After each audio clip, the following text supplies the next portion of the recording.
Hello, I'm Sebastian Sosa. I'm gonna give you an overview of the contribution I made to LibreChat. So, just first, what is LibreChat? LibreChat is a user interface to enable you that enables you to communicate with any instruction tuned LLM, whether that be privately deployed or hosted on a cloud provider, or I mean privately hosted or hosted on the cloud provider or hosted locally on your own machine. This provides support for all of those. And the second appeal is that it's there's a lot of work that's been put into this to be very consistent and fault tolerant and to have very few faults in the first place. And finally, it is very similar to ChatGPT. This, in fact, is not ChatGPT. This is LibreChat, and that is by design. So this is ChatGPT. This is LibreChat. Okay, so what was the issue? When I was playing around with LibreChat, I noticed that Actions was disabled, and I didn't really know why. And the reason is because you actually need to create an assistant before you can add an action. Um, so that wasn't communicated clearly, and it took some trial and error to figure that out. So I wanted to create a PR that resolved that and communicated the issue right away. And so to showcase what that ends up looking like, we're going to shift over to the branch where I created the contribution, and you'll be able to see if we refresh here that it now shows you a tooltip describing what you need to do. So what was development like? Initially, I did run into a couple errors,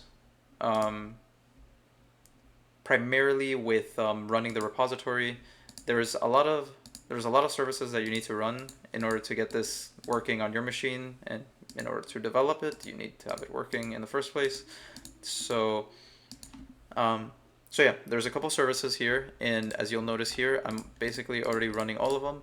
The top is basically running Docker Compose so that it runs both.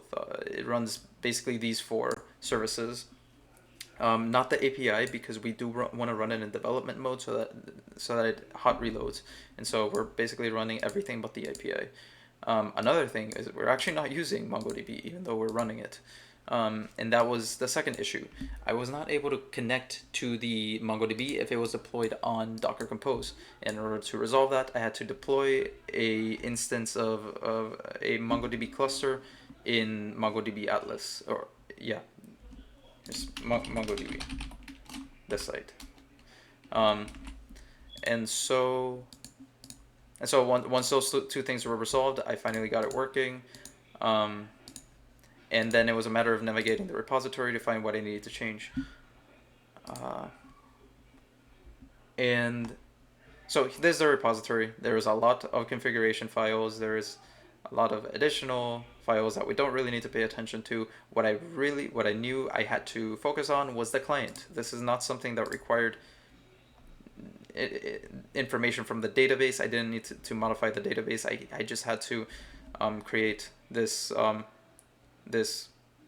solution that basically consisted of when assistant does not exist, then show tooltip on hover. That was basically the premise of it, and that only depends on the client. So we have the client, then we go to source, then it's somewhere in the components, and in order to find the component, I basically just played around, did some searches, and eventually I got around to assistant panel. And in the assistant panel, I basically had to find how tooltips were being used around the application. Like, for example, if you hover over these, they're already using tooltips. So I basically just integrated that same code and integrated it here, which will only ever run if there is no assistant ID. So that's a condition that it's based on. And yes, the main takeaways that I would incorporate when creating new contributions is, if you're going to create a contribution, do it completely right away. And that was a problem because I originally created a contribution for this before, and now that I try to do it again, I lost a lot of progress.